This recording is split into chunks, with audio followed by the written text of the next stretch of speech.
Hello, everybody, and we are back on the highway to the Threemus zone with one more race tonight. Tonight we've got Min the Mage versus ndoto. My name is Rex Raoul, and I'm joined in the booth by Motas. Motas, this is a couple of runners that we haven't seen yet in this race, in this tournament yet, right? That's correct. In fact, we haven't seen any of the players in the Mist Dragon group compete yet, which also includes Scratch Dragon and Magius. It's a it's not a newcomers bracket at all. All of these players have good community race records and have been in previous tournaments. So the fact that we're halfway through the group stage and none of them have played a match yet is really got to be weighing on them. Right, and that means that the fate is in the runner's hands still completely. Trying to get that elusive three victories in order to get that shortcut right to the table stage is definitely the dream, but you want to get a step ahead so that you're not in fear of falling into that hook route if necessary. But both of our runners are going to be facing that, and we've got a Dark Knight Cecil start. What are your thoughts on Cecil? Well, that's going to depend on how our players feel about agility because we do have vanilla agility on. So the only way to fix that up if they're not comfortable using Cecil to be the agility anchor is to get rid of him at a later time. So we'll see if anyone's willing to ditch him. It depends on what they find by the time they make him a paladin, I'm thinking. Right, and this is just—it's just one of the interesting things about this particular tournament that we're going now versus say the Football Gauntlet, which we saw as the most recent big tournament before this one, where in that one Cecil seemed to be just like the strongest character, like who we wanted to get in our team, and in this one we see a lot of runners ditching Cecil. So it's really interesting to see how the different flags really affect the choices that the runners are making. Yeah, and depending on the objectives can really matter, unless you have your top three weapons for Cecil, sometimes he can be a liability if you don't want to over level a little bit. And speaking of the objectives, our three random ones tonight are complete the Tower of Zot, cure the fever with the Sand Ruby, and conquer the Vanilla Crystal Sword altar. So we're gonna need either the Earth Crystal, the Sand Ruby, or the Darkness Crystal for sure in this seed. Yeah, lots of crystals that we're going to need in this one today. If so long as you consider the sand ruby another one of the crystals, getting three of these objectives complete. Of course, the forge is always in there too as one of them. Will get us the actual crystal, which we need to finish the game. We're also going to need a route to Threemus, either through the pass or the darkness crystal. So the darkness crystal checks two of our needs right off the bat. So I think our runners are going to be hoping to find that. The Darkness Crystal just opens up so much, but uh, maybe not so much early in the seed, but by the mid game, having access to that Darkness Crystal becomes very important. That's right, and the meta has progressed quite a bit. So our players are know a lot more different grinds. The D machine's still popular, of course, but there's also some different moon grinds that many players have learned now. And it looks like we are on our way. We got a vanilla start of Dark Knight Cecil and Kane. Oh, and that Darkness Crystal coming up right off the bat, and a Lunar Sparkle sitting in the Beigen spot. So we've got some information and a very nice item early on for these runners tonight.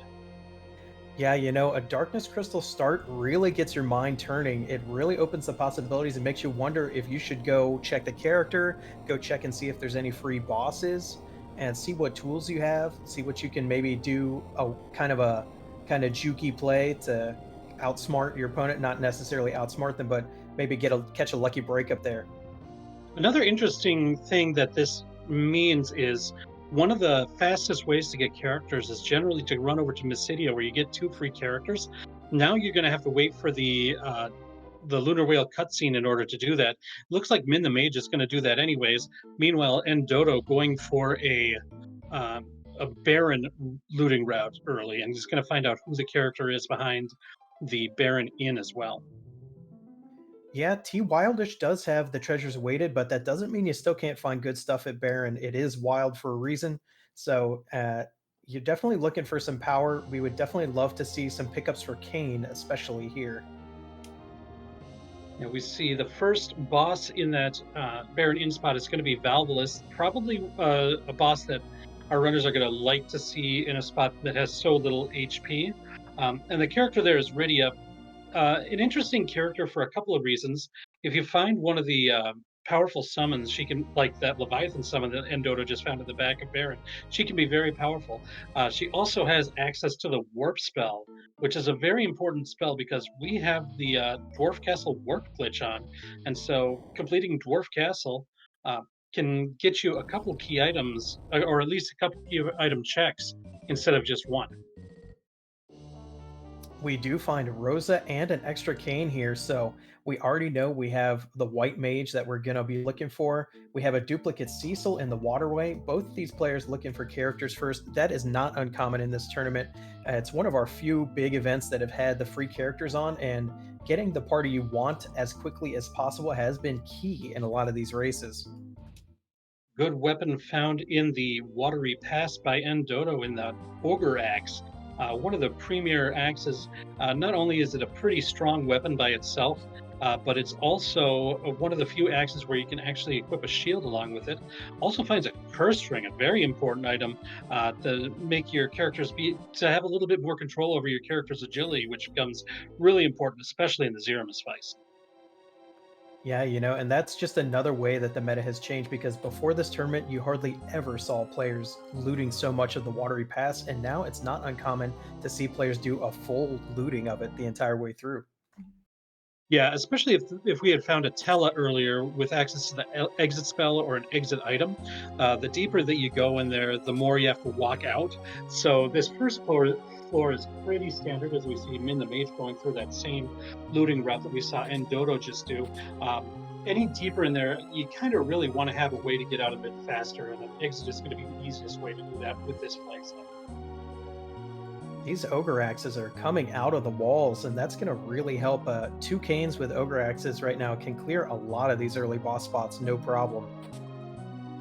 Yeah, that's a relief. Getting the characters like Kane and to some degree Paladin Cecil, once you transform them, really rely on equipment, and finding good equipment like these Ogre Axes is going to really improve his ability to do stuff early in the seed. We find a very good character up in Damstein Castle as well in Rosa, probably the premier white mage in this. Well, definitely has her uses as a white mage as well, but I think most runners would prefer to have Forum, especially for the end game. Yeah, and that is the second Rosa we've found as well. I don't imagine that she will be keeping both copies of herself through the end of the game, but having two here at the beginning might not be too bad until we find a little bit more offensive power. It's also an option if we find like a bow and arrow or a heroine robe or something like that, to transform one of the roses into more of a physical damage dealer rather than a magic dealer. Because you could kind of build her either way, and both ways are viable. Really can really be viable throughout the course of the run. So, depending on what loot we find and what other characters are available, that is something that's not off the table. We do find Odin in the Antlion Cave as well, so that Rydia in the Baryon Inn is looking like more and more of a good choice. Yeah, Odin is a spell that has kind of a low hit percent, but sometimes you just keep going until it works. And when it does work, it gets all of the enemies off the screen in one go, and that can save you a lot of time in certain fights. And there are a few bosses that actually are susceptible to Odin's insta kill, so it is a nice thing to have there, especially once we find or once we get Rydia, who we know is in the Baron Inn right now. The other Looks like option would these. be, of course, to sell it. Yeah, the summon items do sell for quite a lot, and we have both of our players going here into the Antlion Cave. We find a CPU, very nice find. This battle can be not dangerous, but a slog in higher HP spots. It's very good to get it out of the way here, where it will be much quicker. Yeah, Kane is also a nice person to have in this CPU fight. His jump ability just makes it so that at this point of the game, you're not really having a lot of characters who can attack well from the back row. But and the way that enemy positioning works is that CPU is considered a back row enemy. So being able to jump and do full damage with the jump command is can really make the fight go a bit faster. Yep, that's right, and it's kind of weird. This game is notorious for hiding a lot of the properties of its abilities and weapons. So uh, basically, the rule of thumb is if it floats, it takes extra damage from air-themed items, which would be spears and bows and arrows.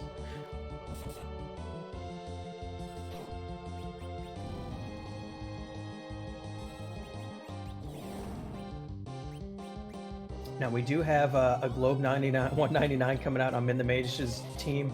Not going to be that big of a deal. The experience from this spot is not that great anyways, so not going to be missing out much on that dead Cecil. Not to mention the fact that if you do decide to take Cecil late into a seed, um, he's going to be transformed into a paladin where he gets reset to 0 experience level 1 anyways, so not that big a deal in the slightest.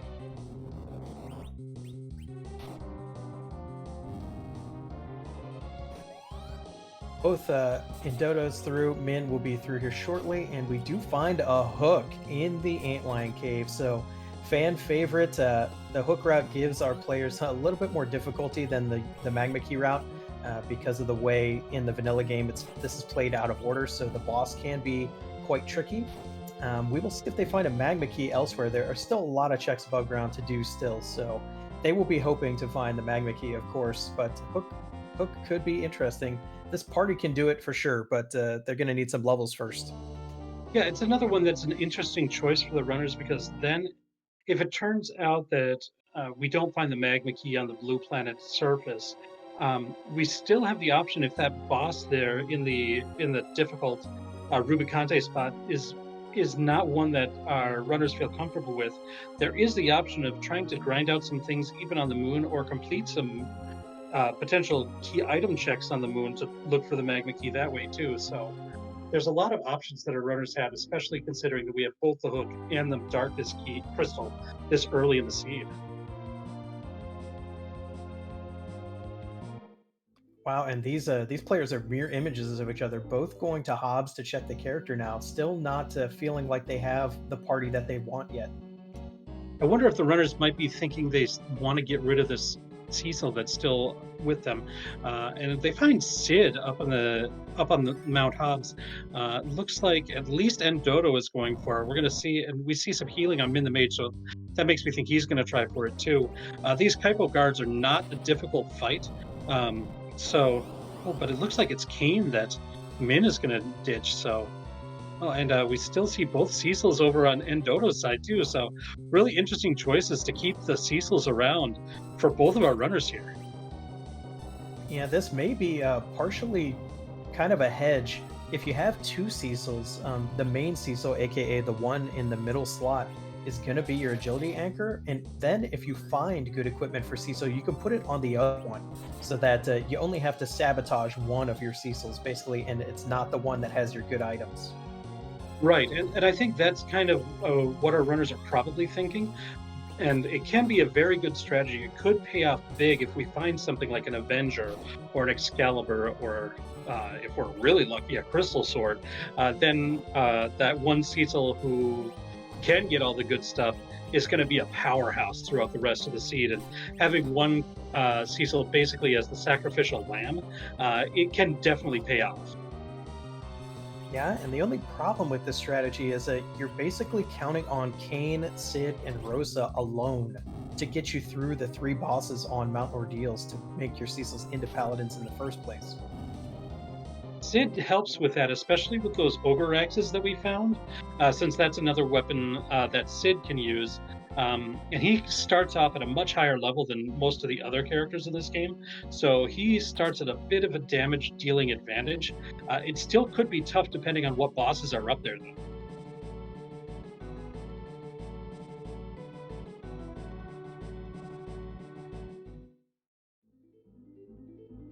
It looks like ndoto might be trying that Baron in fight here. Oh, gets back in the airship and fakes me out. Might be a shopping or looting run going up to Toria Castle instead, whereas Min the Mage is trying to turn those Cecils into paladins, heading up to Mount Ordeals right away. Yeah, you just picked up a Sid. Sid alone can handle a lot of the potential bosses that would be up here, especially since Min already knows that Volvalis is in the Baron Inn. Ooh, and we have a Tella here. That's going to be, you're already going to Ordeals anyways. I would definitely be tempted to keep this Tella. You're about to get all the spells. Very nice utility there. Yeah, and looks like he's exiting ordeals after finding that, but seems to be very happy about finding that Della ditched one of his Cecils. So he might have some different plans for his party makeup now that Atella has been introduced into the mix. Well, here's the deal. We already have the Darkness Crystal, and Tella has Weak once he gets all his spells. So I can definitely imagine our players really licking their chops about this because that means after they complete ordeals, they can go do a grind already and absolutely tear through the rest of the seed. And that's the sort of thing that makes it so that something like a possible hook seed is a lot less scary if you've got access to being able to do your end game grind this early in the seed, provided that you can get through Mount Ordeals, of course. Looks like ndoto is continuing the run through Mount Ordeals, where Min has decided to go to Fabul and complete that first. And Dodo actually ditched Sid to take that Tella. That's a surprising move, but bold, I would say. Definitely is really banking on finding some good Cecil weapons later. If worse comes to worse, he'll have access to that ogre axe, which isn't a bad Cecil weapon. It's not his top tier weapon by any stretch of the imagination, but it's something that can do until you find something good. Remember, one of our objectives is having Kokol forge the Legend of the Adamant. If we get that objective completed, that will give our runners an Excalibur, and that is a fantastic weapon for Paladin Cecil. Meanwhile, we're getting more boss information. Min is showing us Dr. Luge and Balnob there at Fabul, and we get a vanilla Mylon on the Mount Ordeals bridge. This is actually not the easiest fight for this team right now. The way to get through this fight fast is usually to use something with like an AoE sort of property to get rid of all of the ghasts at once. But we don't have any good black magic that can multi-target. I don't think we've found any of the Japanese exclusive items that can deal that AoE damage, something like a Gaia drum or a firebomb or something like that. We don't have access to any of that, and none of our characters. We don't have like Yang's kick available. Like, these are the sort of things that I would normally use to get through this, and that's just not available to us right now. Yeah, it's going to be slow. There's no doubt about it. And those dark swords do not do any damage to these gas. Well, I guess it does one damage. I guess that's not zero. And also, big shout outs to Randomania Prime with the raid here. Welcome to another Final Fantasy IV free Enterprise Highway to the Threemus Zone tournament tonight. You're coming in at a great time because Min the Mage just finished Fabul and found a Sand Ruby, so that's going to be a completed objective here in just a moment.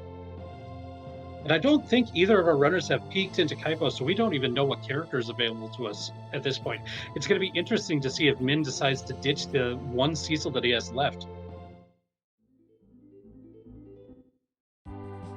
Unless it is another Cecil in the bed, which is definitely a possibility. And you can see just how long this Mylon fight is taking without the AoE tools for ndoto. Min has already done the entire Fabul with the cutscenes and is already about to turn in that Sand Ruby. Yeah, this is just kind of an unfortunate reality of the party composition. And looks like we did find another Rosa in the bed in Kaipo. Now, again, it's going to be interesting. Oftentimes, it's like two Cecils or zero Cecils are kind of the way that you want to go. And it looks like, but Min is going to buck the trend and keep just the one. I know Rose is a fan favorite, but three Rosas? Yeah, that's the thing. White mages kind of have a little bit of diminishing returns, unless you're planning on leveling up to the point where they know white, because they don't have, unless you get, like I mentioned, the kind of the physical build that you can do with Rosa. If you've got access to the equipment to do that, then more Rosas can be better. But lacking that, having multiple white mages just casting white magic just isn't necessarily as good, especially when you've got Tella who can already cast most of the utility spells as well. Yeah, and those zombies are gone for ndoto here. This is a situation where I might actually be tempted to get a little frustrated and try for a lucky recall. Yeah, not something you see too often with Tella, but if you get lucky, you can get something really powerful out of it. Yeah, I mean, a single fire, lucky fire 3 here would be over.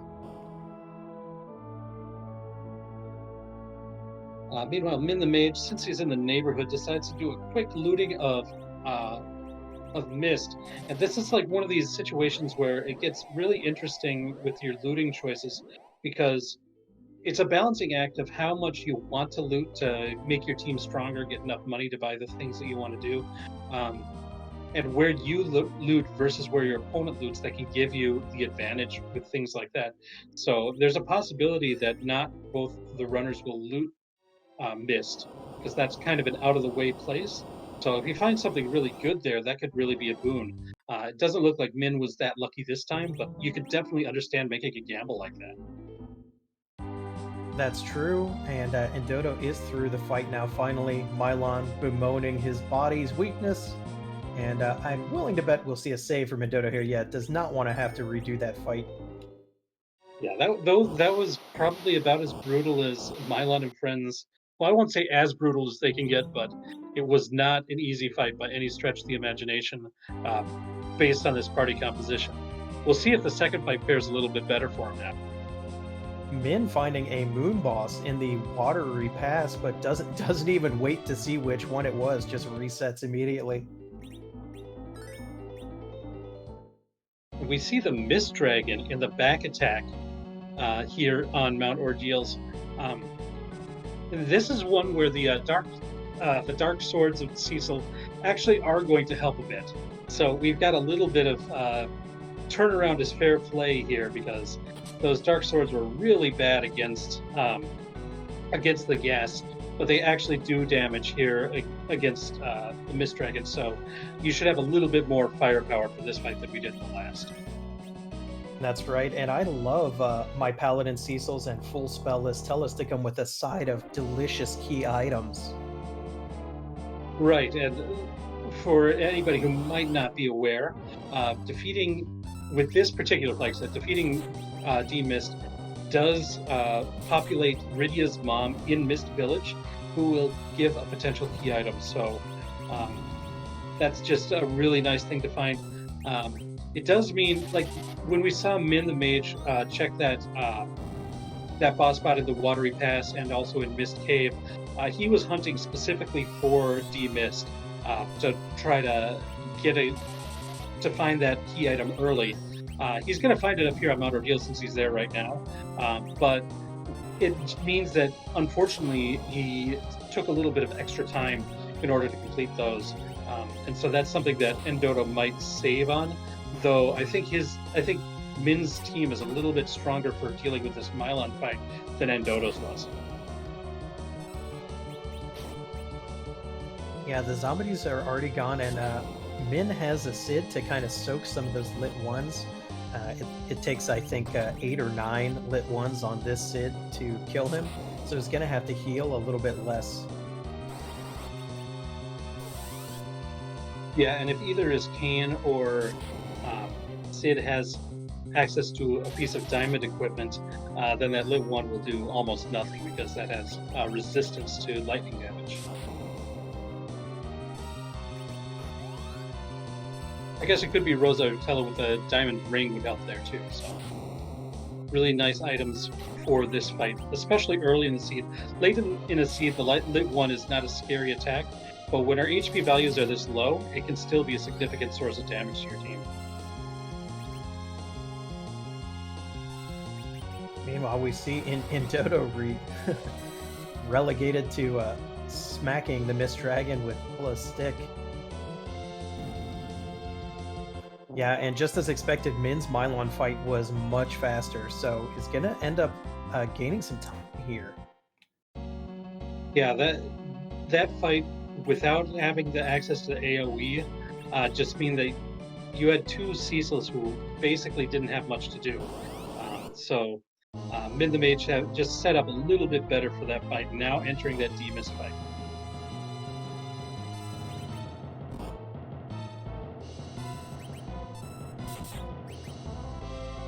And this is actually a situation where if Min plays his cards right, he may actually be able to lap ndoto right here and now.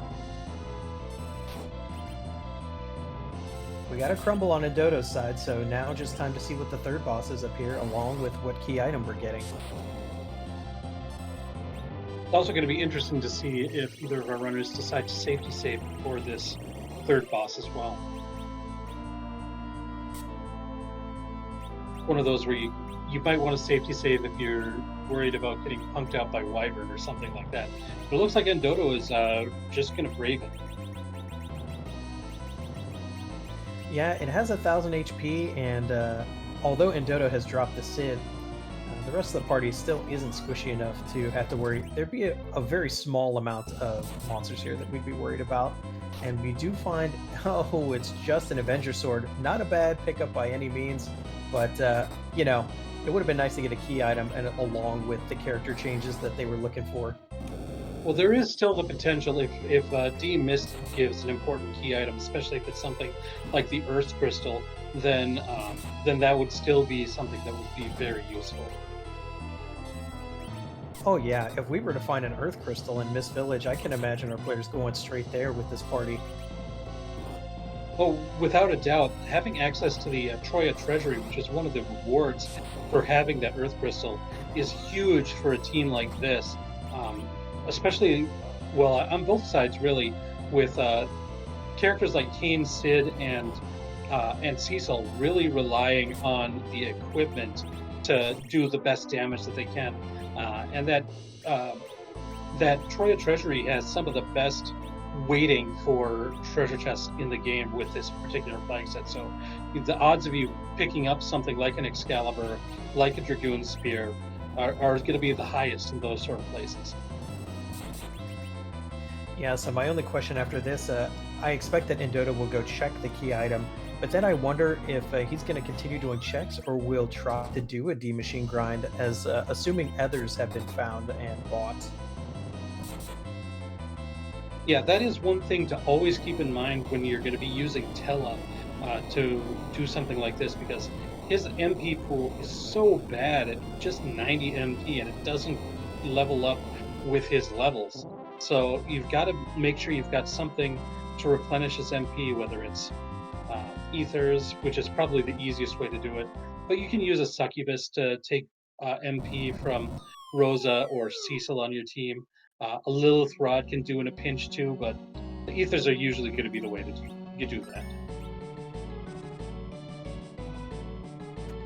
Min not wanting to take any chances after that long Mist Dragon fight is going to take a save here.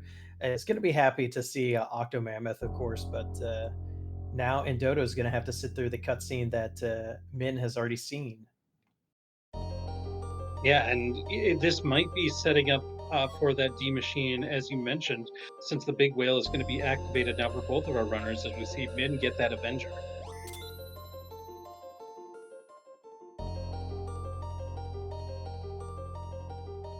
Avenger being a really nice weapon, either Kane or Cecil can use it. And so either one of them is going to be very happy to have access to the one of the strongest weapons in the game. That Berserk, auto Berserk that it grants is usually very good. Occasionally can kind of bite you a little bit, but it's usually something that you want on your team. Yes, and it's going to allow Cecil is, not usually seen as an overworld clearing character, but with that Avenger sword and already a paladin, that's going to be a different story. Dodo is making this character check. He didn't never saw this particular Rosa and Kane. Uh, we'll see if he wants these at all, or if he's happy with the squad that he's got already.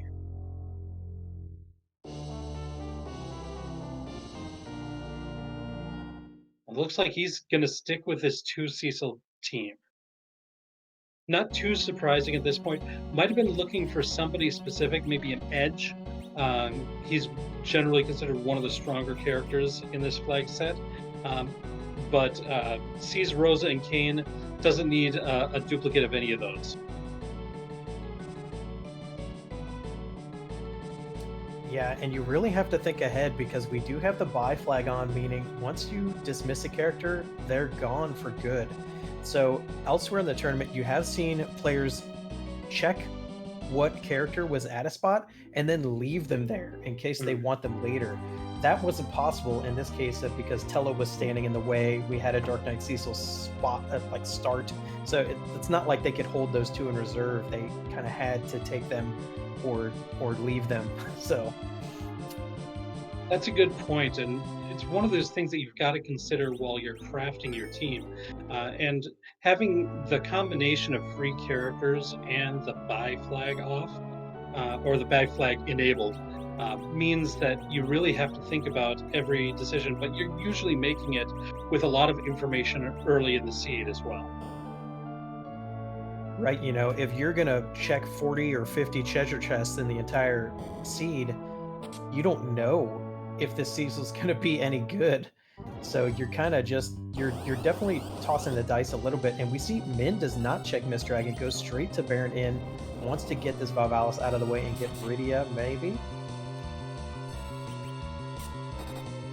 Yeah, it's also really interesting because the best weapons for Cecil, the Excalibur and the Crystal Sword, oftentimes you're not going to find it in chests.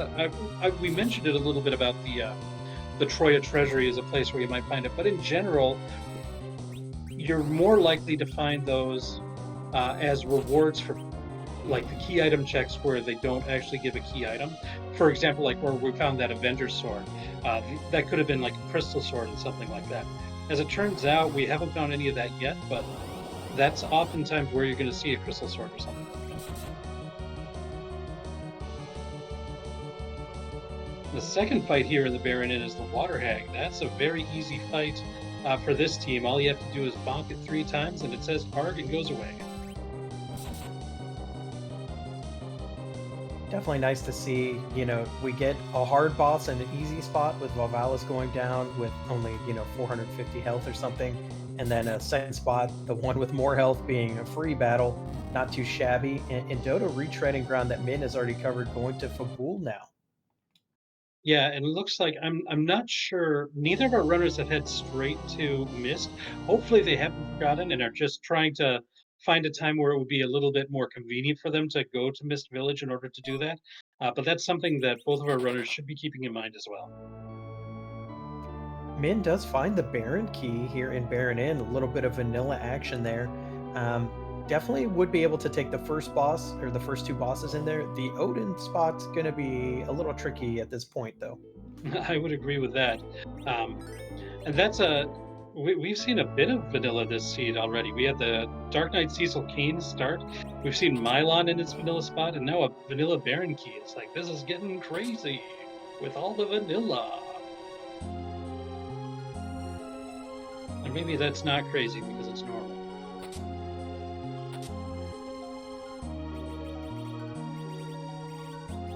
And it looks like Min is going to go ahead and cash in that Baron key right away and make that play towards those first 2 bosses at least. Now we remember the first one was a Lunar Sparkle, if I recall correctly.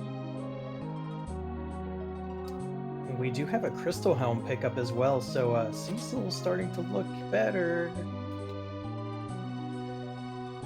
One of the most useful things about Cecil, there's a number of them, but one of them is his cover ability, sometimes auto cover if the ally is in critical HP.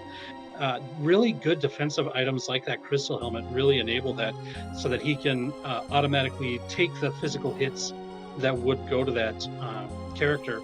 And the better armor that he has, the better job he does at doing that. Yeah, if you have enough defensive items for Cecil, it's a viable strategy, even if he doesn't have any weapons, to just use him as a cover bot to get through the rest of your seed and then, kind of sabotage his stats to make him an anchor for the final fight. Yeah, and finding an item like that Crystal Helmet really helps on that. and that can really help for some really difficult spots with physical damage, like the King Queen Evelyn spot, like the Leviathan spot, like the Bahamut spot. Those are the sort of places where Cecil can really shine if there's a tough physical boss in those places. Yeah, we find that most of the ugly bosses in the high HP boss parts are like the fast physical attacking bosses, and he can really, we don't have adamants in this, but a crystal armor, crystal helm, crystal ring go a long way.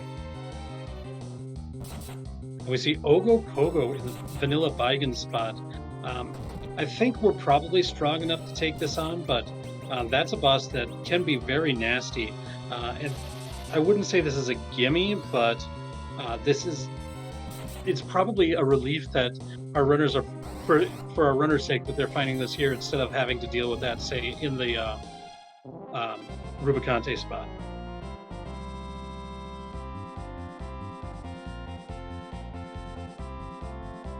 And the Y- Avenger Sword and some magic from Tella able to take down the dope rope really quickly there. In Dodo showing us the Fool Shop, I don't know if Min checked it or not, but there's definitely illusions there. That would be another piece of the arsenal to handle difficult physical bosses with the auto blink spell. It looks like the fake King of Baron was a wall all the time.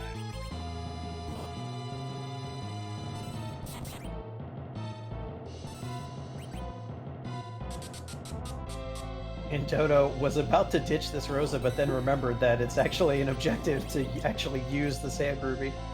That's a relief that he remembered to go back and do that. Like, oh, I actually do have to get that, even if I don't want the character.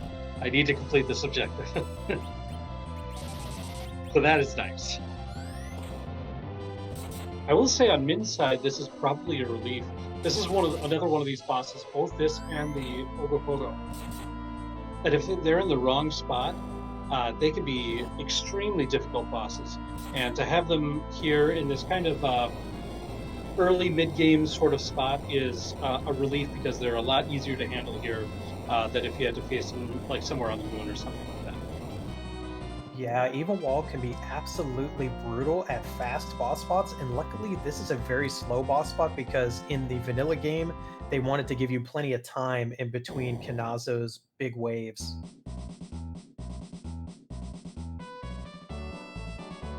And we have yet another Kane. We're seeing a lot of duplicates on this scene. Whoa, whoa, whoa. We've had two Cecils, three Canes, three Rosas, a Sid, and a Tella. What is going on here? And Iridia in Baron in, but our runners didn't opt for Iridia, that's for sure. Despite the fact that they had access to that Leviathan. This party makeup is very Kingdom of Baron heavy. That is for sure. And ndoto is heading over to Miss, so we are going to get that check here. See if it's something important. It is a white spear, not a key item, but a very powerful weapon for Kane. That's definitely going to do some work. Definitely. And oh my goodness, we get a crystal sword from the Pot and Baron as well. That's paying off for Min big time.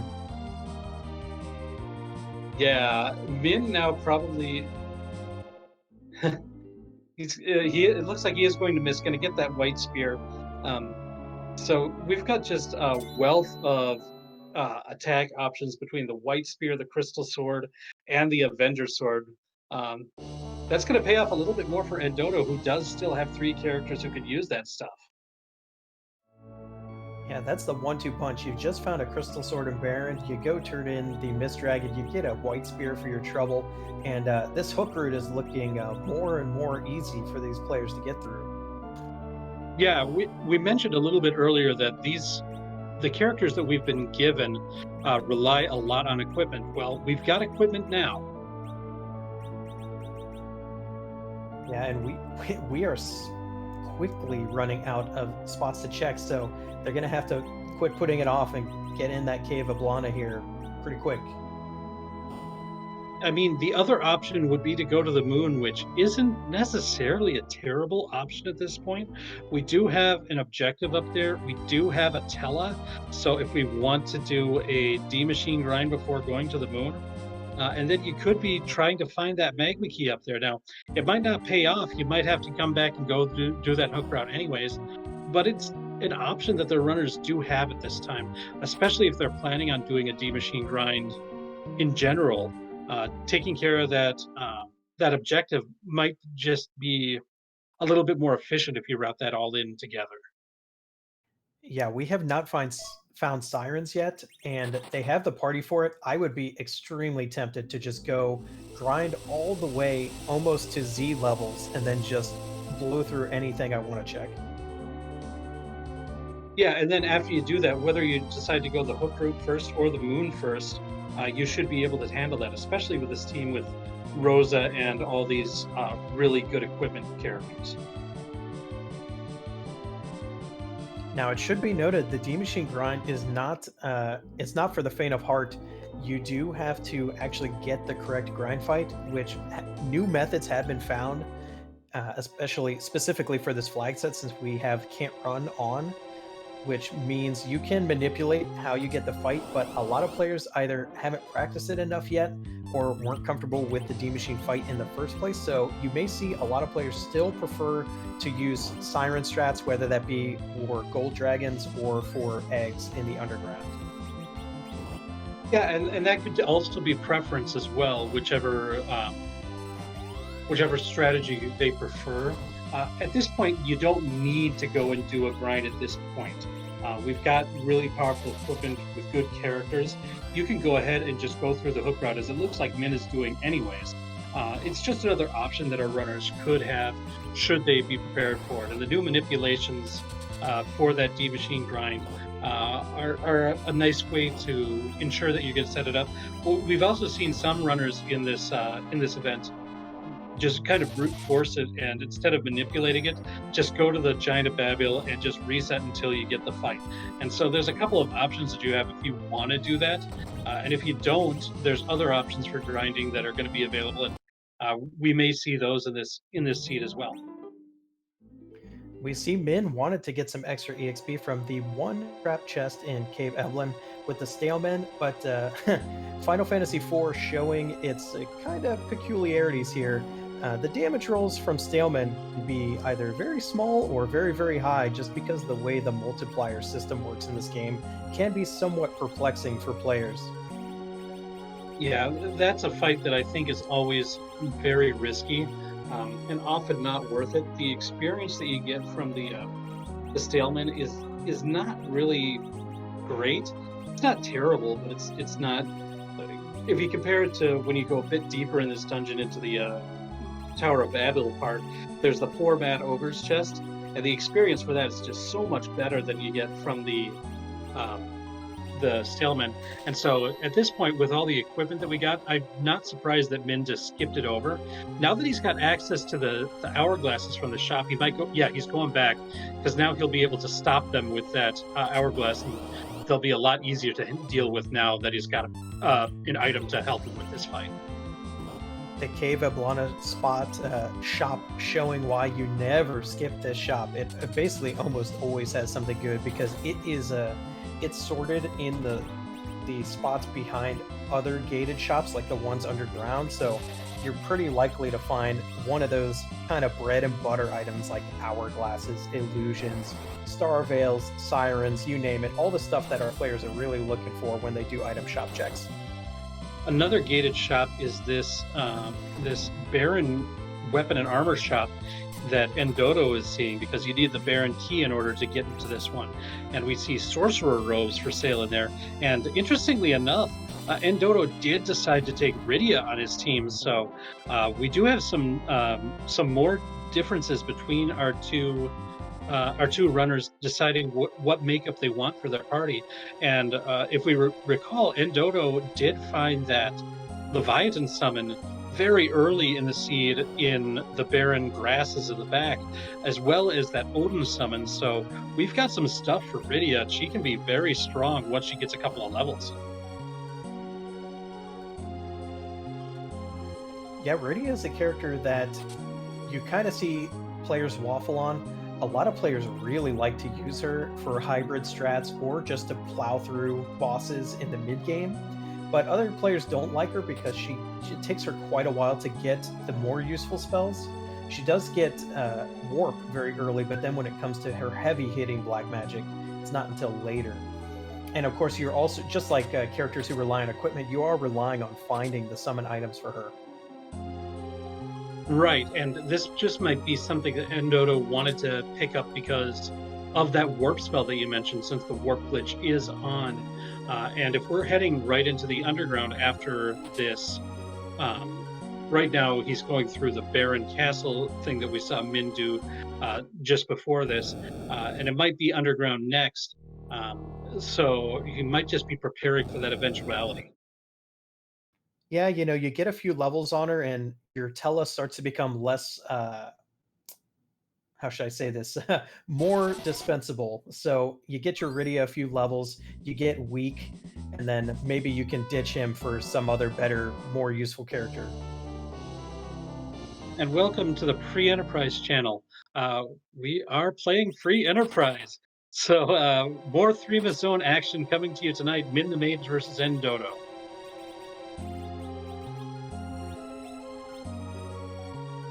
Indoto gonna go through this Baron Castle.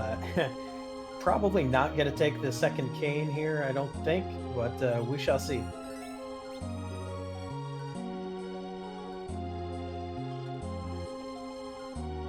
Ninja Debugger in chat saying a Crystal Sword Cecil already. Yes, indeed. Indoto's about to find it as well. The Crystal Sword was the reward for finishing Baron Castle, and both of our players have 2 Cecils in their party right now, so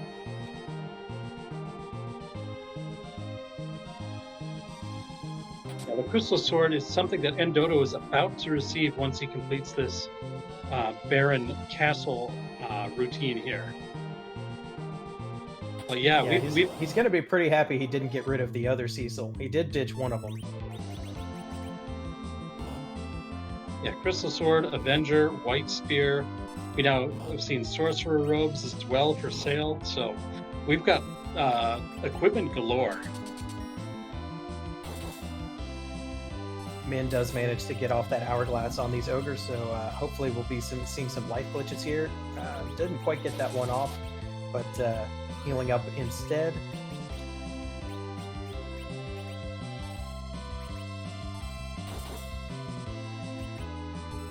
Yeah, oftentimes life glitching, especially in a fight like the Mad Ogre one, can be a bit of a luxury. If you're able to do it, it's great. If not, you don't really want to reset and do it again just for that one extra bit of experience.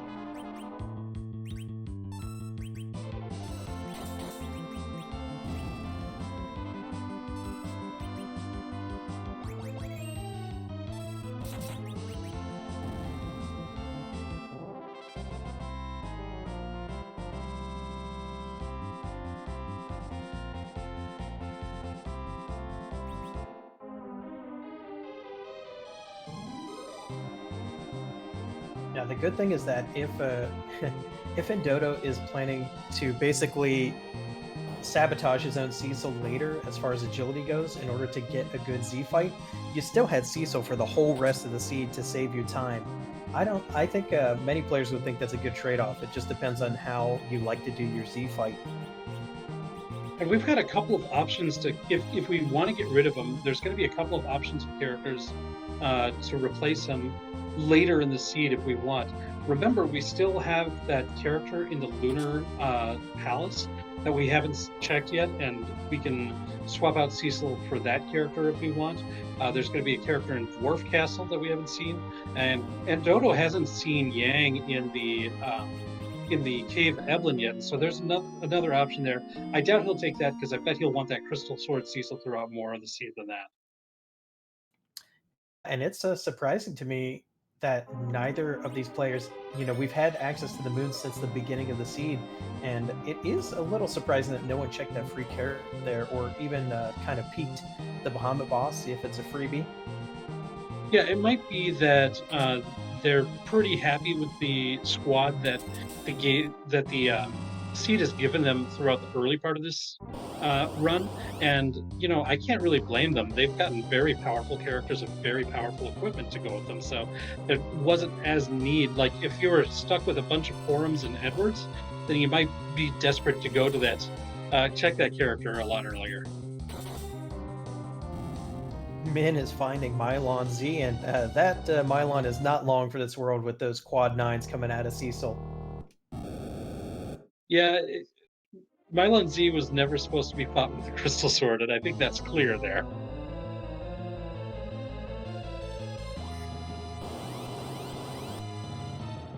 And now we see it's the Calbrena dolls here, and there's some of the same issues that we had in the Mylon fight here with a lack of AoE damage. Now, the fact that we found those hourglasses in Evelyn Cave does make this a lot easier to deal with because the blue dolls in the back are susceptible to stop. And as long as you take out the red dolls in front and the blue dolls are stopped, they won't form the big doll. And so from then, you should be good to go. Yeah, the small dolls don't have that much attack power, so this is actually a really welcome fight for our runners to find here at this position, which can otherwise be kind of a scary boss position. Yeah, and had Min not found those hourglasses in Evelyn, this would be a much more difficult spot, a much more difficult fight for him to try to get through, because the threat of the big doll would definitely be looming there.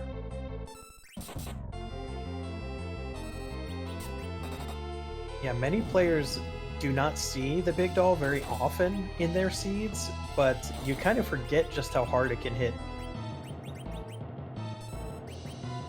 Yeah, I think if, like, specifically here in the Rubicante spot, the big doll is a very scary thing to try to fight. Got just so much HP in this place, so like trying to whittle it down while it's in big doll form is going to be very difficult. And so then you're just going to have to wait for it to go into the small dolls again. And if you weren't able to take out all 6 small dolls the first time, the second time, when you've got less resources because of whatever you used the first time around, is even more difficult. So it's just a tough proposition. Those hourglasses make it a lot more easy. Now, I think ndoto has the Rydia with, if he taught her Leviathan, which I hope he did for his sake, that would also be a way to make that fight a lot easier as well.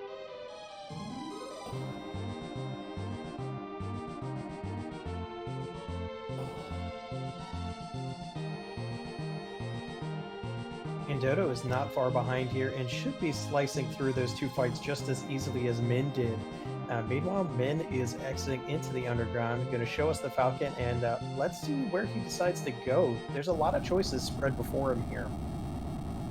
Yeah, there's a couple checks when you're using the work glitch in Dwarf Castle. There's free key items both in the Fey March, and if you want to go through the vanilla spoon sequence, you can get the first key item from Sheila in Fabul by going through the Sylph Cave. There's the keyless tower is an option, and there's a lot of shopping and looting that can be done in the underworld as well.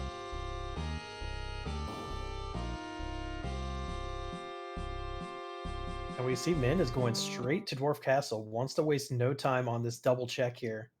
We see a Bahamut dancing. Very nice. Yeah, that's something that's going to be a welcome sight. This is another spot that could sneakily be pretty difficult, but you with Bahamut, you know what you're going to get. You're going to get a countdown. You're going to get Mega Nuke. You've got a lot of damage you can deal out fast. You could probably take out Bahamut before his countdown wears down, and if not, you can throw in a Star Veil or two and get through it really quick anyway. Now, I think Min is going to have to go the damage route here because I do not believe Min has actually found Star Veils. Although Tella does have Wall, that's just as good, so this is going to be a no-brainer. Yeah, I'm not sure. Did Min use the ones from his starter kit earlier in the seed, or did we not get any in the starter kit this time? I honestly didn't see, but that looks like you didn't need it anyways. Yeah, we have got so much damage output with our heavy hitters in this team that it wasn't even a concern.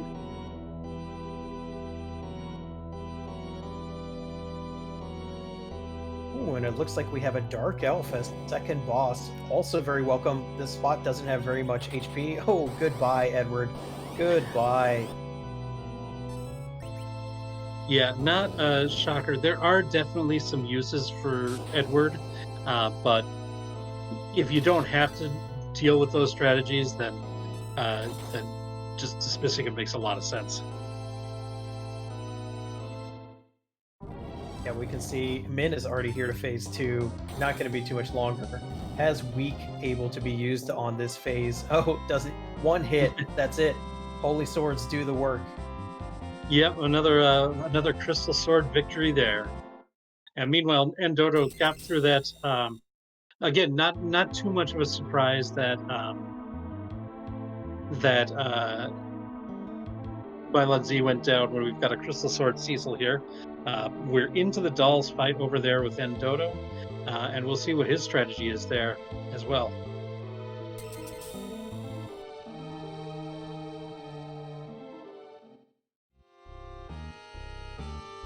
And yeah, the Leviathan is being brought out. So yeah, I didn't see when he actually taught it to her, but he did give that to her. So yeah, that's going to make this fight. It's a different strategy than what Min used, but this should be very effective as well. Oh, this is an excellent pickup and good news for Min because Min's decision to go to Dwarf Castle first means he now has the pan from the warp glitch and will be able to only do one dip into Sylph Cave. And we see the Luca key, which is actually kind of a booby prize since we just got the item that would be found in the sealed cave behind the Luca key right when we got the Luca key. So that Luca key is vanilla. Going into tonight's scene.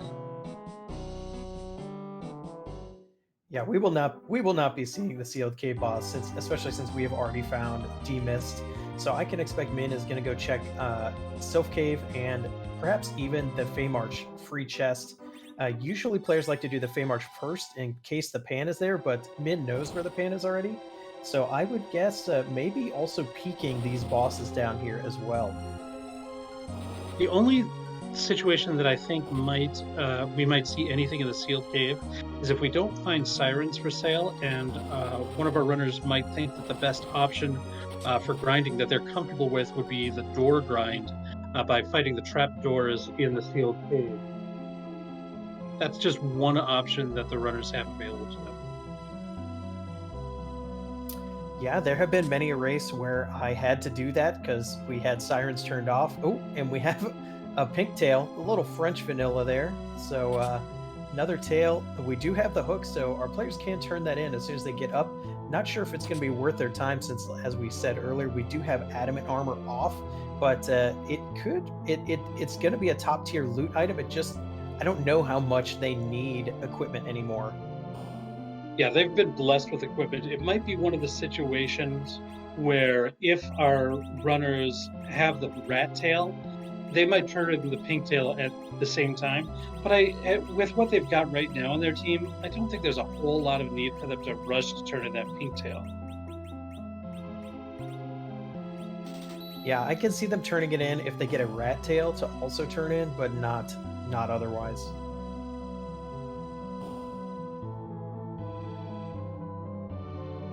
We do see Min going down to peek these bosses. Let's see what we got here.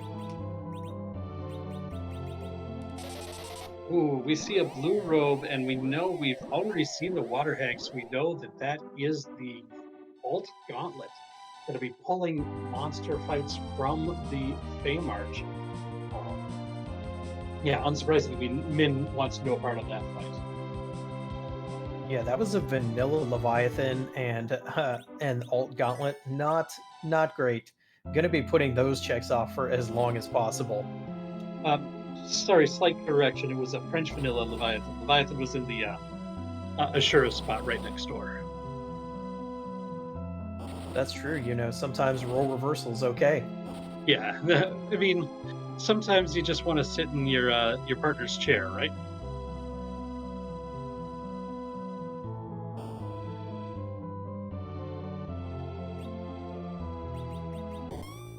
Ndoto did find coffins in the Tomra item shop. We still haven't seen sirens unless I missed them in the Feymart shop. I'm not sure if Min checked that shop or not.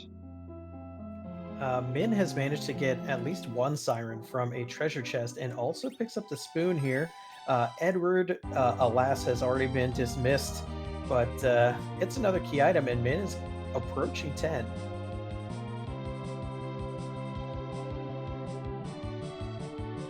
Yeah, the vaunted double XP once you get 10 key items is a very important number.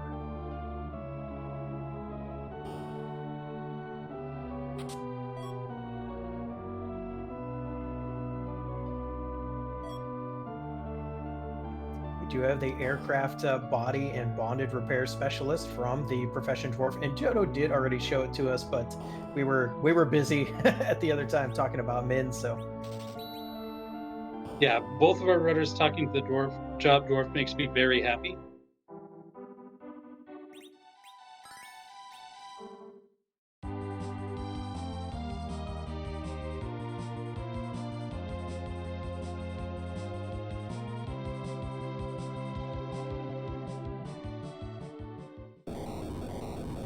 And after that, it looks like Min is heading back up to the overworld, probably going to finish this pan sequence.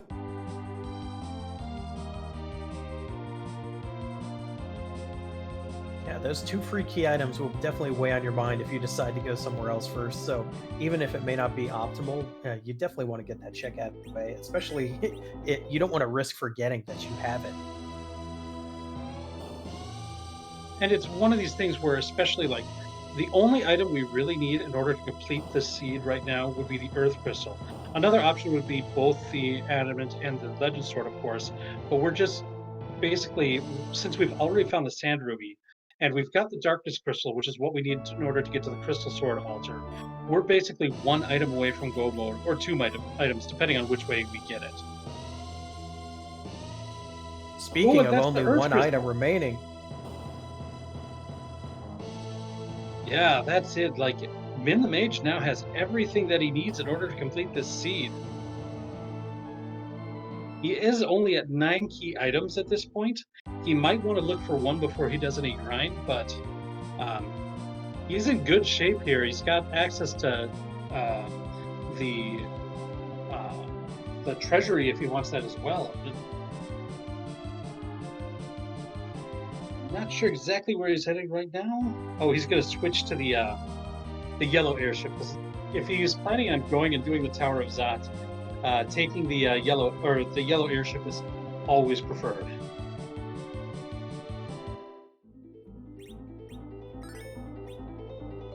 yes, because when you come back down, you kind of you're not at the right spot, and your airship gets parked in the spot that you want to park it later to get to Zeromus with your pass. So you have to walk across the bridge. But gonna go and see this, and as long as there is a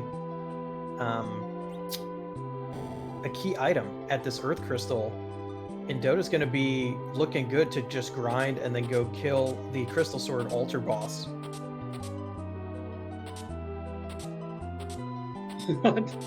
Zeus Gauntlet, Crystal Sword, Power Robe, Strength Ring. Holy mackerel, that is a loaded treasury. Oh yeah, a lot of players are usually looking for weapons, but do not underestimate just how much easier a loaded bit of armor and accessories can make your Z fight and your other boss fights.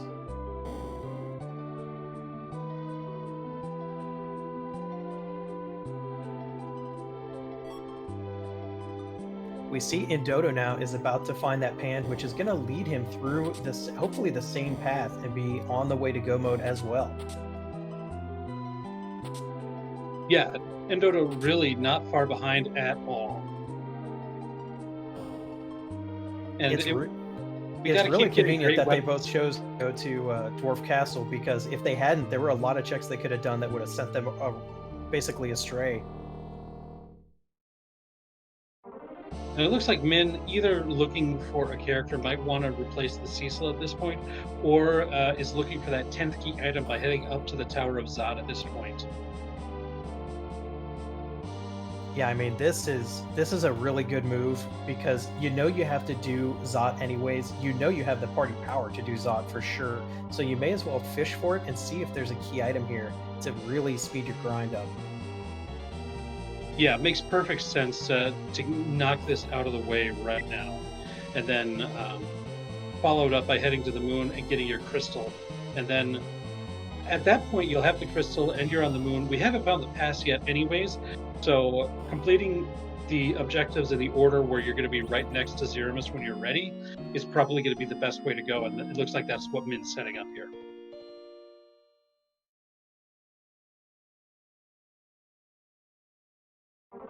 And a big bonus, if they check that item shop on the moon, and if there's sirens there, they can do their grind on the moon as well. One-stop shop. Yeah, I imagine at this point, since we haven't found sirens yet on the Earth, that there's going to be some sort of moon grind, whether it's via sirens or something else. I think that's kind of what's in the cards based on what this seed has been given us. Yeah, a lot of our players haven't been saying no when they have early darkness crystal to do a. There are wizards. I forget the actual name of the enemy, but they're a wizard type enemy on the moon that you can silence with mute bells, and basically makes them free for grinding. Yeah, those would be the warlocks, and you can set it up so that you can encounter a 3 warlock fight, and that's if you've got the right setup for it, that can be a very efficient grind without a doubt.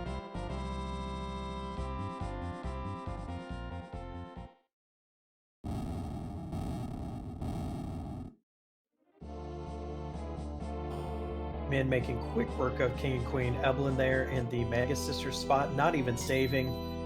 We find a duplicate Edward.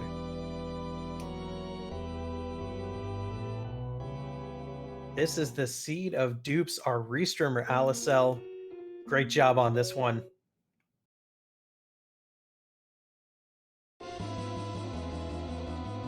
And don't forget Endadale with the tracking as well.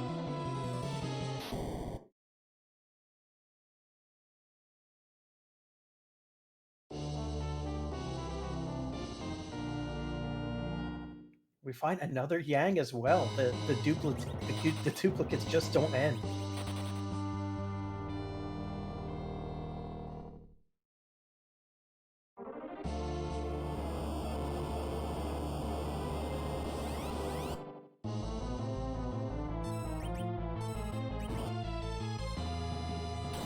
We find Karate Man for Min to fight here. Not our fan favorite reverse bridge, but you know. Another duplicate Yang, or no? This is the Karate Man fight.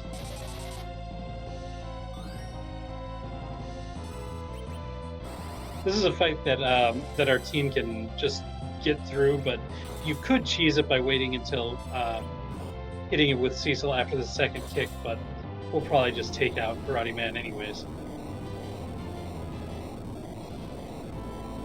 Oh, and the elephant is not seeing crumble death from Karate Man. No. Didn't make him say ouch.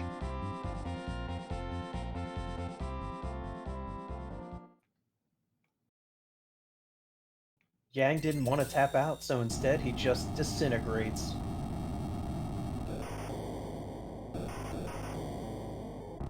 Oh hey, and Rosa learns exit. It would be really nice if we didn't have a Paladin Cecil who could cast exit already. And a Tello who could cast exit already. So. Seeds where you don't have those characters and you just have Rosa for your only white magic. Sometimes, at least for me, I'll forget that she doesn't have exit, and like, I have to walk out of this place? Wherever that place may be. Don't you love when a required objective has half of what you need for another objective? Because that was an adamant proc there from the Earth Crystal Turnip.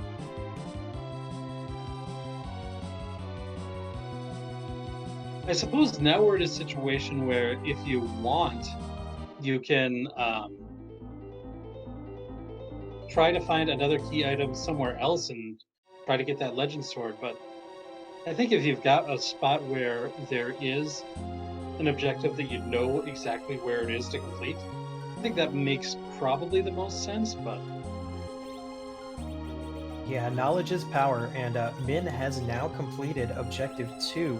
So leaving just one more, and as you said, it's not like he doesn't know where the Crystal Sword altar is, so he knows exactly where to go on this one. yeah, hunting for that legend sword just probably isn't the right play at this point. Though, I mean, it might depend on what boss is in that crystal sword spot. If it's one that's really difficult to take out, then there is another option out there if you wanted to take it. I think with this team, we're strong enough that you're probably going to be okay no matter what, though. Ndoto gaining the Earth Crystal as well, gonna waste no time getting to Troya, probably.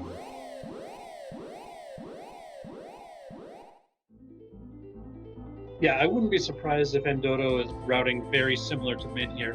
Min does make a pit stop here at Evelyn, wants to get some more shopping done. There were some good items in there, some Thor Rages, some more hourglasses, just some really good stuff that was for sale there that he had remembered from earlier and wanted to go back and get some more before heading, looks like, to the big whale to go to the moon for that final objective. Yeah, now that our players are both getting funneled towards the same path, what it's really going to come down to is how efficient they both are at grinding, and if they have any troubles with this vanilla Crystal Sword altar boss, and of course also how fast their individual Z fight strategies are. Yeah, we've still got some interesting choices to be made about exactly how we're going to grind. Now, it could make it simple. Min's going into this shop here in the Hummingway abode. If the sirens are for sale in here, then that's going to make things a lot simpler. Ooh, unfortunately, that's a strikeout. Although we do have mute bells, so we can guess that Min is probably going to go for that warlock fight at least for a few. Yeah, he does have 2 sirens that he's picked up in chests, so that's going to help. Is he at 10 now? 1, 2, 3, 4, 5, 6, 7, 8, 9. Yeah, he's at 10 key items, so that's going to be nice. The other option is he's heading over to Cave Bahamut.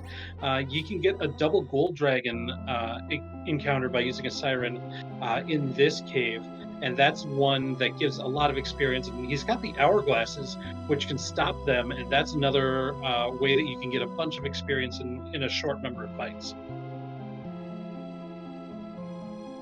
Yeah, and at this point, this is definitely a smart grind. We haven't found sirens except for the 2 that Min has in inventory, so there's going to be the double King Ryus. Very nice, using your limited sirens to the maximum effect, because this is the highest EXP battle that a siren can get you. It's one of them where if you defeat this fight as is, it's 100 with the 10 key items that we've got, that bonus. It's 120,000 experience, and if you're able to life glitch it, that ups it to 180,000. And so that's a lot of experience per fight here. And the only problem from my perspective is that Min is now grinding, is going to have to use Cecil as an agility anchor, and still has Tella in the party as well. So definitely going to be relying on Kane and Sid to do a lot of heavy lifting in the Z fight. Though it must be said that the presence of Tella here does make this particular grind so much faster, since he has access to the weak spell. And you see, getting like 8, 9 levels on all of his characters just for one fight there. That's just how big this 10 key item Gold Dragon grind is. Yeah, it's very possible that Min will just use these 2 sirens and then kind of YOLO at the Crystal Sword altar right away. Yeah, that's a possibility. And then there's also the possibility that he might not even care about anchoring at this point. If he feels his team is strong enough, especially with something like Crystal Sword, Avenger, Cecil, you don't have to worry about a whole lot. You just do a lot of damage really fast to Threemus.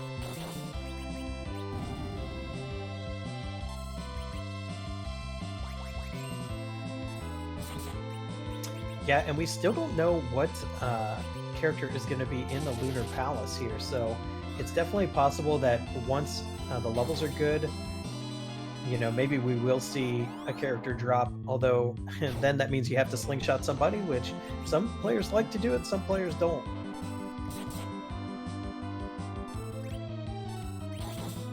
We're not seeing another week here from Tella. That might mean that he is low on MP because, as we mentioned before, Tella's MP pool is not very good.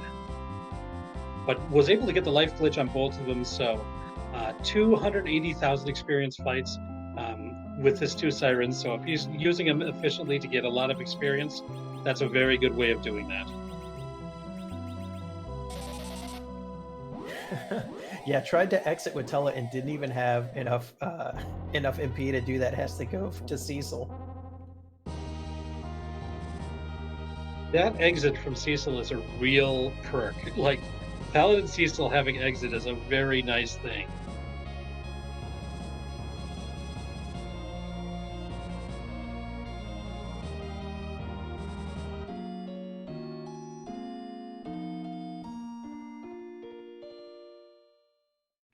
ndoto is quickly gaining, only has 2 boss fights left before he will be able to join Min on the moon. And I haven't seen ndoto's inventory as often, I think, as seen Min's. So I don't know if he found both of the sirens that Min did as well, if he'll have access to do that same double gold dragon grind that we saw Min do, or if he's got some other plans on how he's going to get the experience that he needs in order to finish the seed once he gets to the moon. Hashtag blame Alicel. Another duplicate Rydia this time. I have nothing against Kydia, but at this point, you're definitely not going to take her.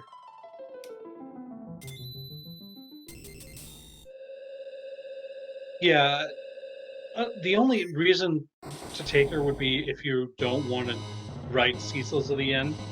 Having a base level Rydia is a fantastic anchor, but with all the investment that you've done into Cecil at this point, I think you're rolling Cecil throughout the rest of this seed.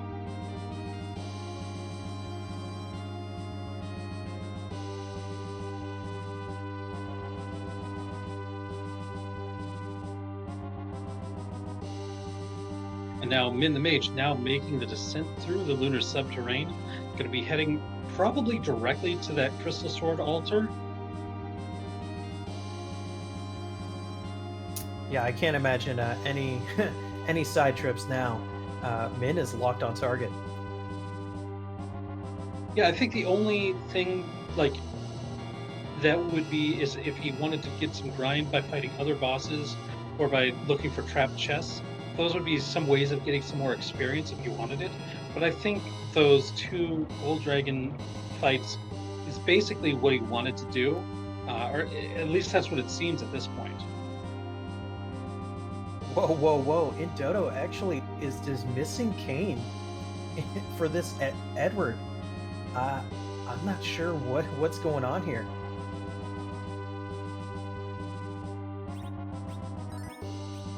Yeah, I don't know if ndoto is thinking about like Edward strats for the end of the game.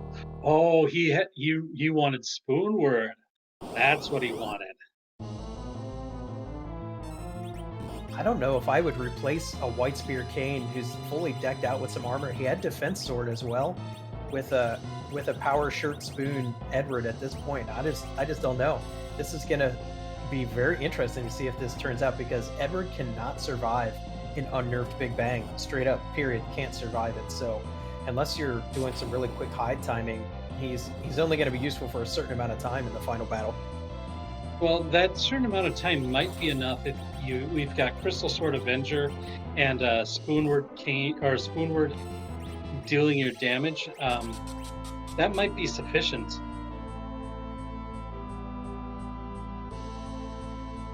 Yeah, and that's We the see the crazy thing about this randomizer is that strategies that you would have never thought of yourself can work for another player. Like I never would have taken Edward in that situation, but I'm sure ndoto's going to make it work.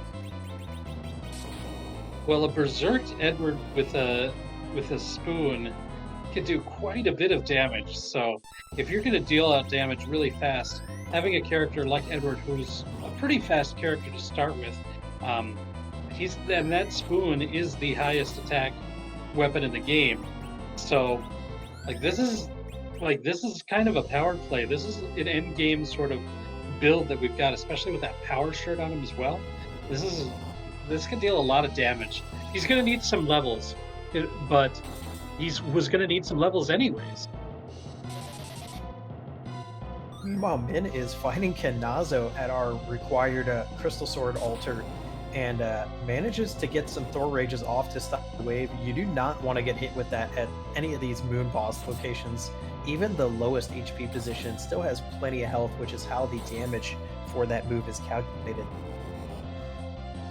Yeah, this ended up being a really heads-up play for Mint to head back into that Evelyn shop because the Thor Rage is one of the things that he bought there, and that's been very useful for him in this particular fight. Yep, and down Kenazo goes. Assuming this is the correct spot, I didn't see him enter the battle, but I've got to assume it's at the right spot. Yes, it is. And so we're going to get to the last objective here. Just an Artemis bow, but that's all right. Min was here for the objective and the crystal, which is now coming at it. Meanwhile, we're seeing ndoto. It looks like he is aware of the manipulation to get the D Machine fight. He is taking a random encounter outside of Baron, and he was counting his steps before then. So he's going to know if he needs to take any other fights before getting the D Machine fight that he's looking for. But it looks like that's what he's going to be using in order to set up his levels. It looks like he doesn't need to do any other fights, so he has turned off the random encounters, and I'm guessing he's heading straight to the Giant of Babel next. Yeah, this is interesting because I do believe Min still needs a little bit more levels. I'm assuming he's going to stay up here in the moon to get them. No sirens, but you can get some regular moon fights that are just as good, if a little bit slower than the gold dragons. Yeah, that would be one option. Another option would be to take, like, for example, the ribbon altar room, the vanilla lunar D's spot.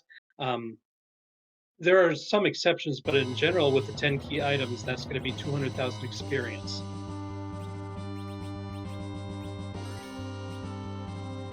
And it looks like his Cecil has 29 agility right now. He might be happy with where he's at.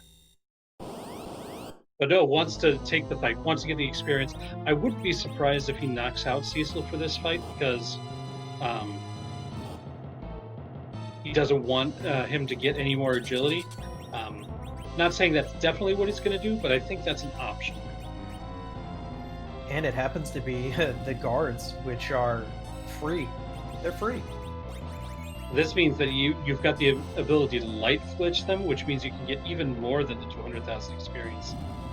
And it looks like he's just like saying, yeah, agility, that's there, but I'd rather get levels.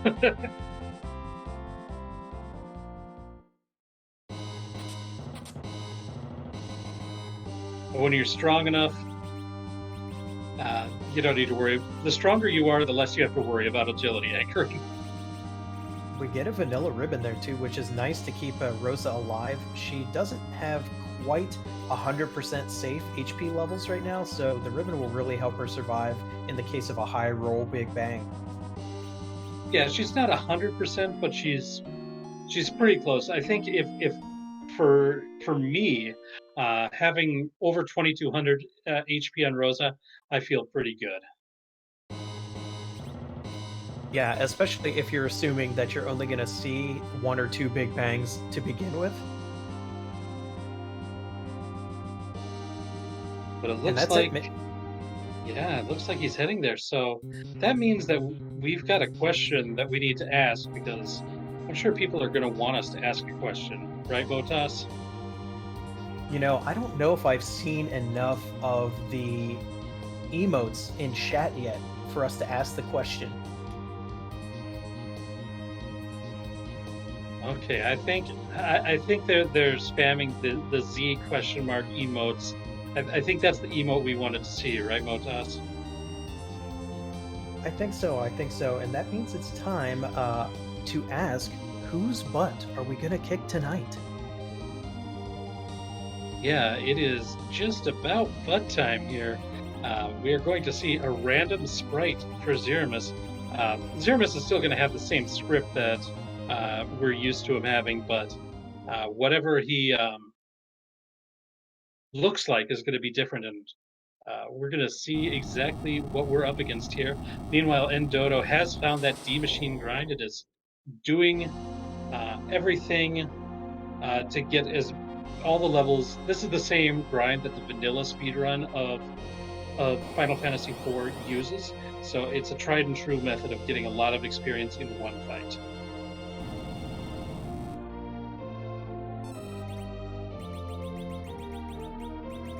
That's right. So once Indoto gets done with this grind, shouldn't be too much longer before he follows Min up to the moon, finds that free fight, and just gets, or finds the Kanazo fight, I should say, and gets going to Zermus as well. We are now seeing his true colors emerge.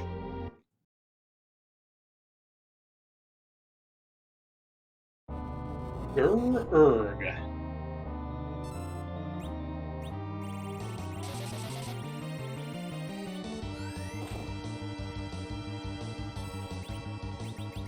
And that's a little K Dice Miss from Cuphead. Very nice sprite. I have no idea where that sprite was found, but I'm sure Scala Kitty in chat could explain if she knows.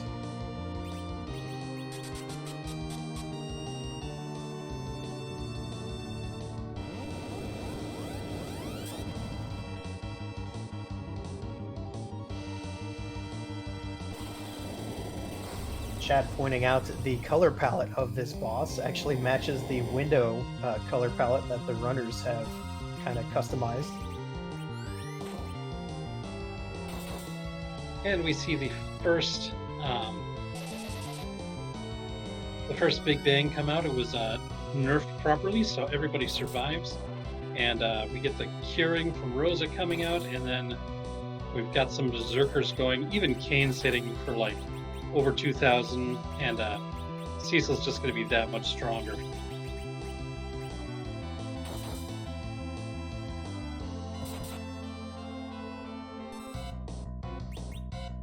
Looks like Min also had enough money to buy a small stack of elixirs, so you don't get much better at healing than elixirs in this game. Yeah, and using them very smartly too. Cecil was the one that took the counter nuke from that nerf, and that means that needed a little bit of extra healing to survive the next Big Bang.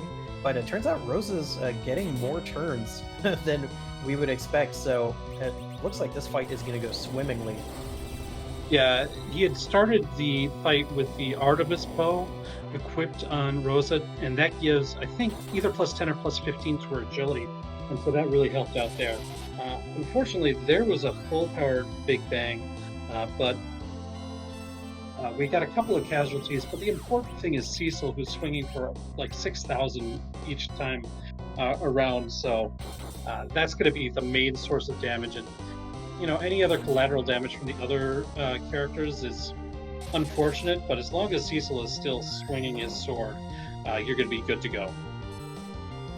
Yeah, I actually would consider it a bonus to have a couple of characters dead here, because it means your heals will actually heal your remaining characters to full. They have to split between less targets. It would have been nice if Sid had gone down rather than Kane, but you don't get to choose which character is getting nuked, so. Well, yeah, and with it's hard to have Sid be the one that goes down when he's got 4,000 HP to start with. Sid is just built to take hits. Yeah, if you ever need someone to toss items in the Zeromus fight, Sid's your man.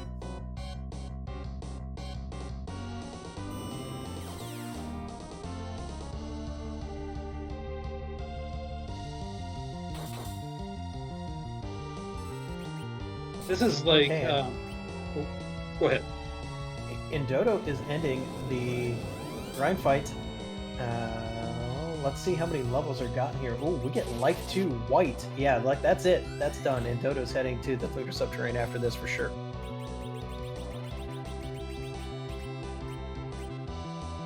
And Nuke on Rydia, that's another important thing there. So very well done. Just perfectly executed D-Machine grind, got all the levels that he needed right in one go. So I think we're only going to see 2 more fights on ndoto's screen, the Kinazo fight and the Threemus fight. And even better, ndoto remembered to turn random encounters off before taking any steps once that battle was done. That is a very important thing and very easy to forget.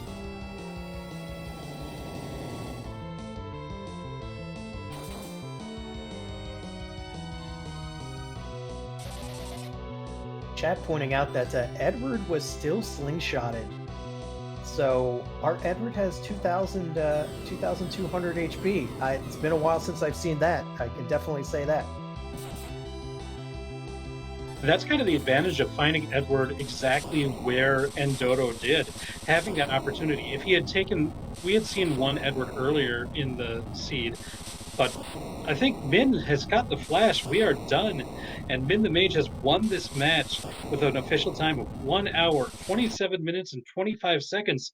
So GG's, Min the Mage goes to 1-0 in the Mist Dragon group.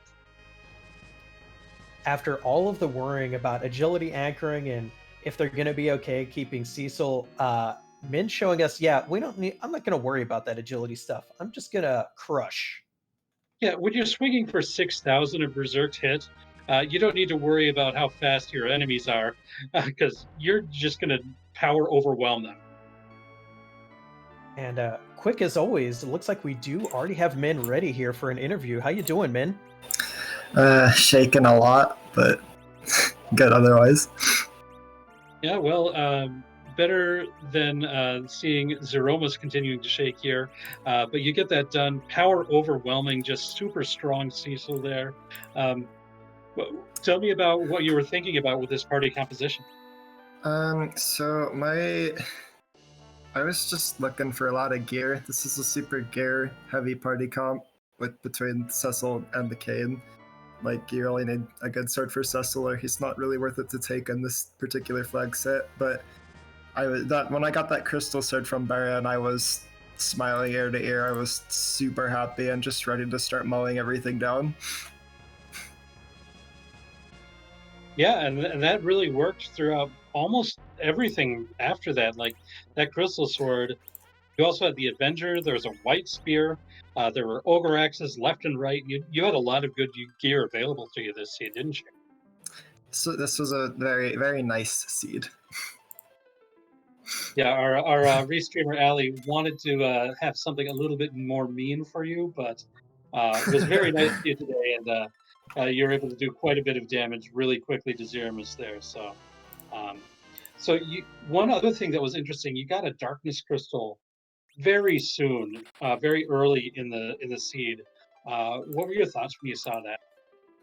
It's like, oh, so maybe D-Machine grind's on the table, but I haven't practiced D-Machine grind before, so I wasn't really super confident in doing it, so I was going to hold out for Sirens for a little while. Those never showed up, and I never ended up needing them, but that was always in the back of my mind that I would have to try and do D-Machine without ever practicing it before. That's 2 things I definitely wanted to mention. First of all, we noticed that you took the time to go back to Cave Eblin to get those Thor Rages, which ended up being a godsend when you found Kinazo at the required spot. And also, you made really good use of the 2 Sirens that you found. It ended up, you just need any more EXP, which is crazy. It was so efficient. That was kind of an accident. I was happy I found the 2 Sirens, but I was like, okay, I really hope that there's something in the Lunar Subterranean that I can like life glitch or cheese or whatever. And I do think I could have taken on Zeromus with my levels before the Baron Guards, but it would have been a lot harder. So I wanted to see if there was any free fights there. Yeah, an extra 5 levels from those Baron Guards definitely didn't hurt, did it? No, not at all. Especially because it took me about a minute to finish it, so...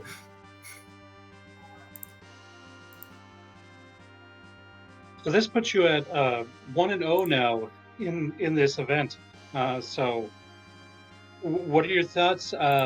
Like, do you feel a lot more comfortable now you got the first win or the first race even under your belt, or uh, what are you looking forward to going forward in this event? I'm not really sure. I've been wanting to learn this randomizer and pick it up for a really long time, and I feel like tournaments are the best way to do that. So as long as I can learn and improve, then I'll be happy with myself. But a win has definitely boosted my spirits quite a bit. Yeah, you do have two more opponents left in your group. For those in the audience, we have Scratch Dragon and Magus that you still have to fight. And not to intimidate you, but these two players are no slouch in your group, so you definitely have a road ahead of you. Oh, I'm aware. I'm practicing really hard, and I'm I'm gonna give a good show. Cool. Well, we definitely appreciate you being on the restream tonight and showing such good play. I mean, you were very efficient in your checks. You were. It seemed like every choice you were making was paying off, or you were making it pay off, I should say. So thank you for that. Uh huh. Of course. Well, and once again, thank you for letting us watch your stream today. And thanks for being in this event. We've got an awesome race to watch. And GG on your win. Did you have any other final thoughts? No, just thanks for the GGs. It's been very fun so far, practicing and racing, and I've had a lot of fun. All right. Well, thanks again. And everybody that's been the mage, our winner tonight, make sure to go ahead and give him a follow. Great runner. And we've got ndoto, who is really close now, has just defeated Kainazo and is going to be heading over to Zeramus very shortly, I believe. On Min's way out, showing us off this new feature, the randomizer. Once you complete a seed, if once you see what's at the Twin Harp location, you could reload the seed and go to the Harp in Edward's room, showing off Genova from Final Fantasy VII, a really big fan favorite track and a personal favorite of mine, as well as Indono heads down the lunar subterranean.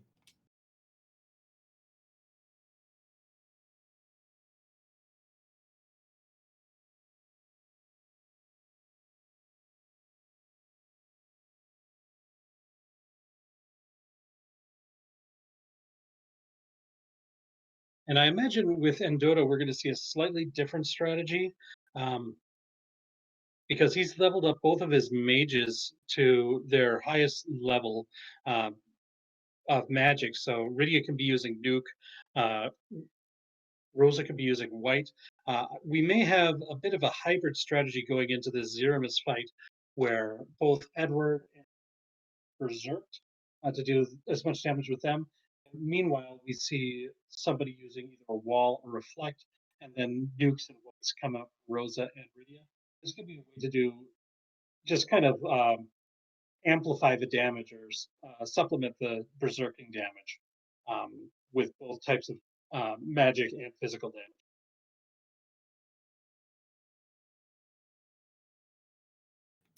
Yeah, we see a lot of players favoring hybrid strats now, and if you are good at counting and also removing Berserk from your physical attackers at the opportune time, you can actually still skip the health refill on Zeromus by using hybrid strats and get it done even faster than pure reflex strats can.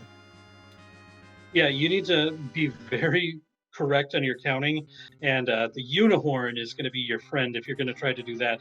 Oftentimes, though, at least in my experience, I've found that it's just straight up hybrid strats are a pretty fast way to deal with Zeramus in general without having to worry about that.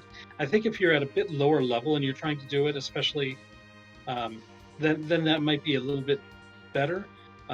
If you're perfect at it, then I think it's the fastest. But if you mess up, then you might be in a bit for a rude awakening. Because Zeramus is no joke. Yeah, no matter how many levels your party has, if you mess up a turn order in Zeromus, it can always be a problem.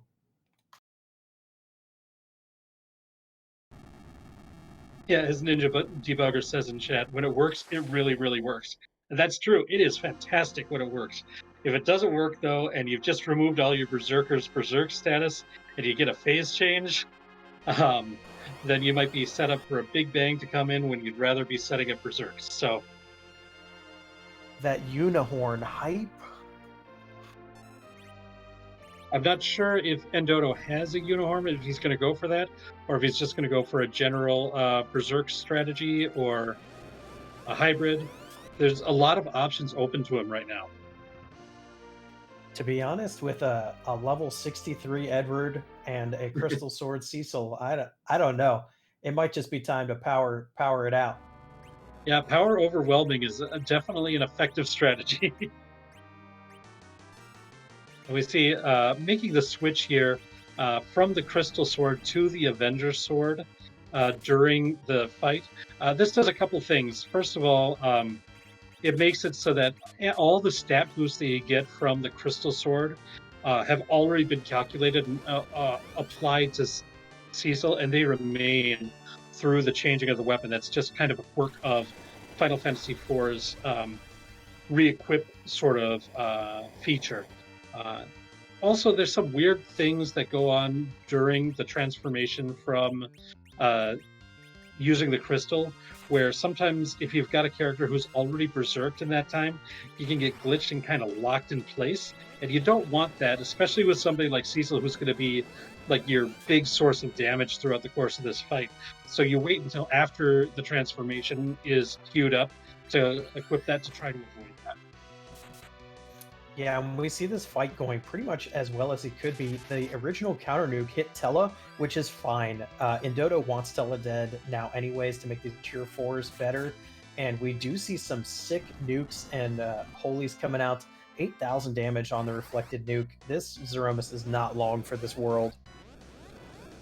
Yeah, we've got this set up. We see Cecil hitting for like 7,000 damage at pop. Rydia hitting for 7,500 here with nuke. This is just like I feel sorry for Threemus here.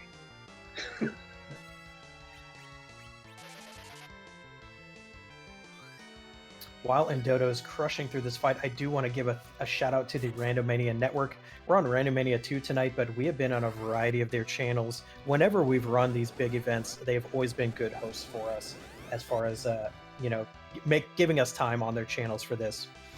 Another shout out as well also to Antidale, who's been doing all the item and objective tracking tonight for us. These runners were taking very different paths, and if you've ever done this before, it can be a little tricky. So thank you again for Antidale for all the great work there, and Alicel, of course, for bringing us the restream tonight.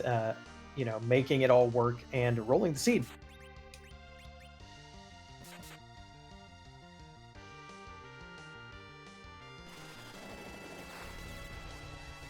And here comes the second big bang. Now this might be a bit unfortunate for Cecil here. But no, it was nerfed properly. Everybody's still up. Very nicely done there. All of his characters stay up, so we're still able to do tons of damage here to Threemus.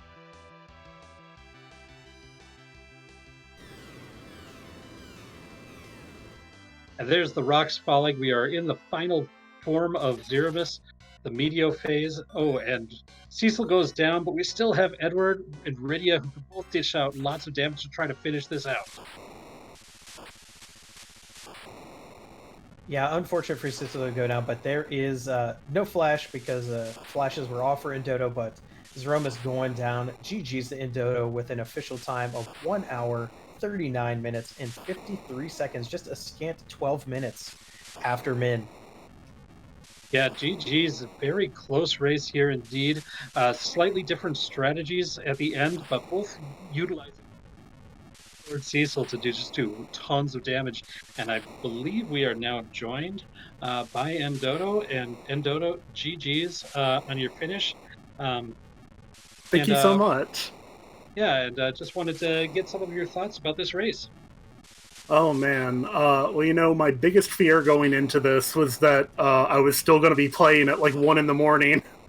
But so I'm, GG's to Min on his win. That was an incredibly fun seed, and I'm happy with how I did, and excited to watch it back and see what I can do better for next time. Yeah, it was interesting. One of the big differences between the two was you decided to take that Rydia from the Baron Inn. Was that because you had found that Leviathan summon in Baron earlier in the seed? That definitely played a big part in the decision. You know, I was thinking I would pick up that Rydia, ditch one of my Cecils, and then be able to hopefully find a Palom to be able to ditch that second one. And then I ended up finding that crystal sword, and I was like, I'm not getting rid of this guy, am I? Yeah, at that point, like just the amount of damage that you can do kind of overwhelms any difficulty that you might encounter through agility anchoring, right? Yep, exactly. Another fun thing that we saw from you was right near the end of the scene, right before you did your grind, you found Edward and like remembered like, hey, I've got a spoon. I think I'm gonna take this Edward. That's just some more damage you had to do. You had some really powerful fighters there at the end. You know, I saw Eddie and I hesitated for a minute on dropping Kane from the team because I was like, am I going to regret this decision? Is this going to be what I end up wiping with to Z? And I was like, no, I'm going for it. So even though I had a perfectly good Kane with a defense sword, I was like, I want to get Edward in my party. Well, it was definitely a treat to see. So, did you have any other final thoughts about this race tonight or this event in general? You know, it's my first time participating in Zenith Zone, and this is my first race of the event. I'm really excited for the next two now, and hopefully, if I do well, even more beyond that. So I'd say the event's going great so far, and I'm just having a blast. Well, once again, GG's, and thank you for letting us watch your race. Thanks for being a part of this event in general, and good luck in your other races in this group. Thank you so much. I appreciate it. All right, well, that was ndoto, our second place finisher tonight.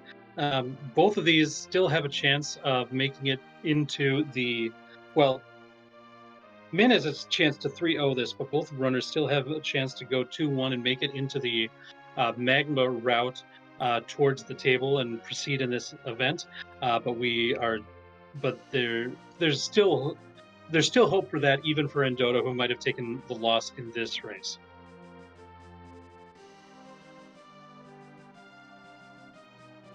That's right. And if you want to know more, join the Discord, and we have all links to all of the tournament standings so you can follow all the action.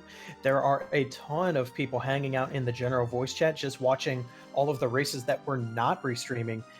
Streaming like 3 or 4 races a day, but there's actually even more than that going on every day. There is so much free enterprise happening. So it looks like we are going to try to send you to one of our community members.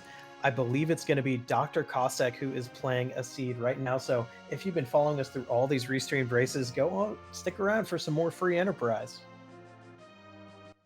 Yeah, if you like free enterprise, this is the season for you. We've got tons of it going on right now. Every single day, multiple races, multiple people practicing. It's all that. I also want to give a shout out to my partner tonight, Motas. Thank you for joining me on this seat. It was a lot of fun. Oh, always a good time with the dulcet tones of Rex Raul, you know? Yeah, and looks like we're getting everything set up to send you over to Dr. Cossack. And once again, thank everybody. Thank you all for watching, and I hope you all have a wonderful night tonight.